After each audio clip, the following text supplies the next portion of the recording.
All right, before we start with the music, introduce yourself. Hi, I'm Glen Hansard, singer from Ireland. All right, I'm going to play some songs, and you just have to tell me who the artist is. Oh, okay. It's not about getting the song right, it's about telling me a story. Okay, find a story in the song.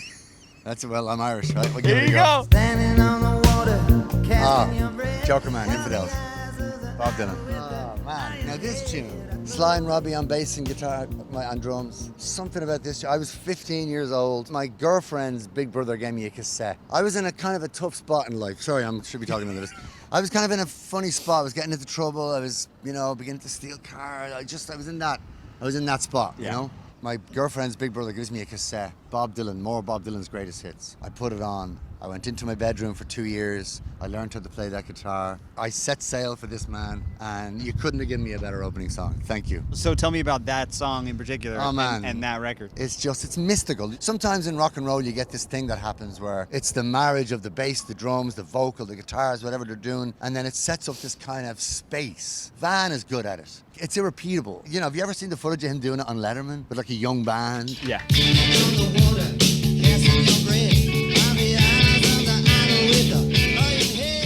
I bet that's the only time it ever happened. I recorded in the same studio that this was recorded in, and I stole a patch lead from the control desk and put it in my pocket because maybe something A little magic. A little Bob magic, yeah. Rubbing off. All right. Okay, now you're 1 for 1.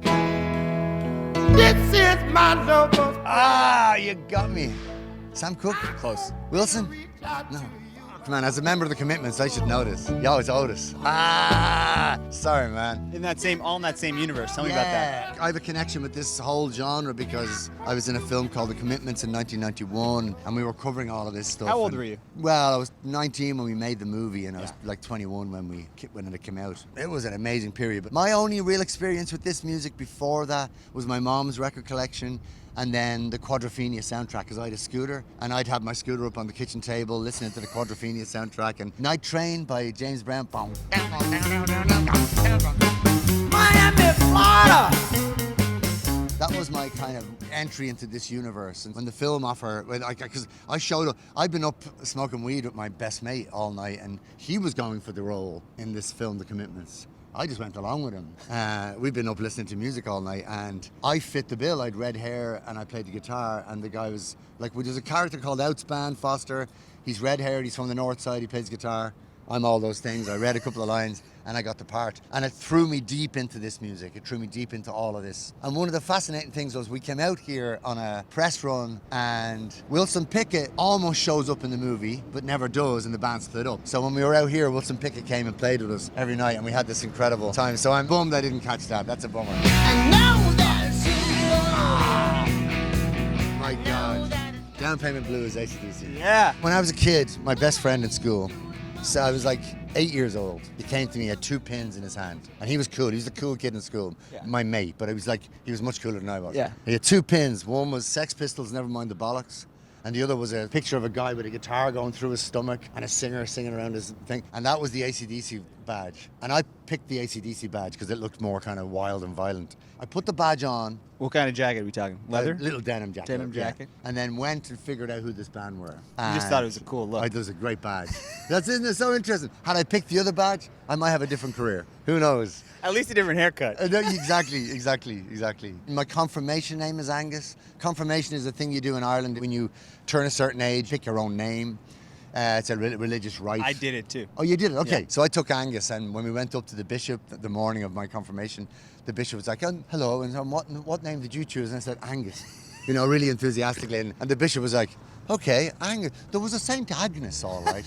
I'm not sure there was a St. Angus, but a good choice, it's an interesting choice. And my mother said, without missing a beat, it's the fella on the cover of Highway to Hell with the horns. He's really into this band. And the bishop was like, oh, okay, next. You're supposed to be on the highway to heaven at that point. Yeah. I loved it, man. I drew that man. I'm just obsessed with him my whole life. Okay, let's keep going.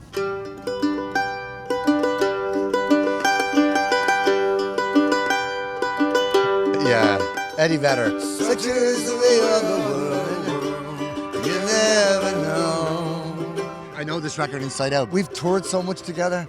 I know all the songs, but right, yeah. What can I tell you about Eddie Vedder? I was in a really, really, really shitty spot. Someone had killed themselves on my stage. A young man commits suicide. He was trying to make a point to his girlfriend. His girlfriend liked my band. He hated my band. He killed himself in front of 4,000 people. Couldn't be more horrible, the situation. There was young kids in the crowd. It was one of these open air, all ages situations. Guy's dead next to me. But it was just the most traumatic.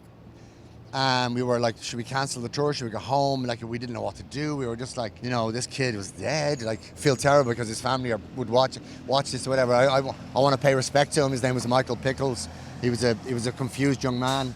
He has my respect, but it was a very sad, yeah, of course, very, very sad event. And I got a phone call the next day, and he was like, hello, you don't know me, this is Eddie Vedder from Pearl Jam. I just want to reach out and say that I feel you, and can you talk? And I was like, wow, man, that is so kind. We spoke for an hour on the phone. He said, do you mind if I call you tomorrow? I hung up. I just said to the lads in the band, I said, I just spoke to Eddie Vedder for an hour, and he's going to call me tomorrow. Called me the next day. We spoke for an hour, called me the next day. For 5 days, he called me every day. At the end of the 5 days, he said, look, this is my number.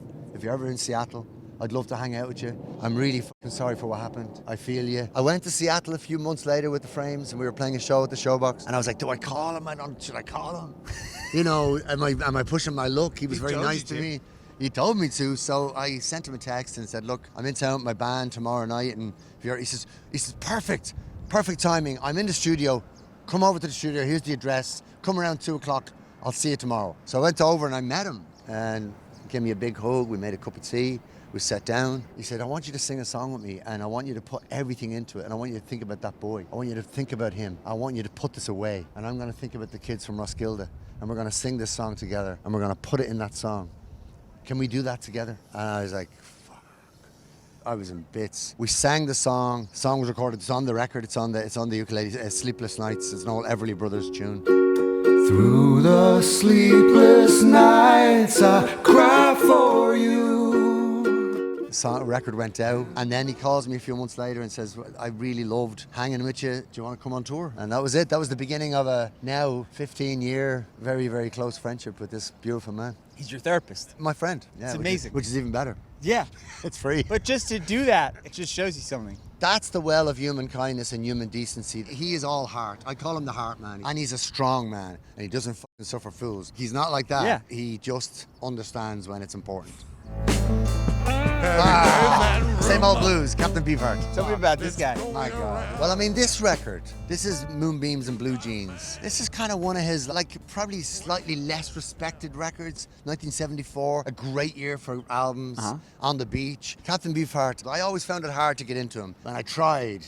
Couldn't get in. This is more accessible. One day I was in France with some mates and we were having a few beers. They put on this record and I just went, what? I knew it was him because his voice is unmistakable. And of course, I'm a Tom Waits fan, and I would always have seen the correlation or seen the line. But, you know, Same Old Blues, actually written by J.J. Cale. I've never heard J.J. Cale's version, but this version is just, this is the shit. It's as good as it gets. Oh, what else we got on here? Ah, man, Curtis, the makings of you. Yeah. And a little sugar, honeysuckle land. A great big expression of happiness. This record, Curtis, it's like Miss Black America, those songs. What a beautiful man. Kind, good, deep, caring, an amazing songwriter. Yeah, Curtis Mayfield. Adore him. I got a few more. Did you get your disconnection? Sonic Youth, Disconnection Notice.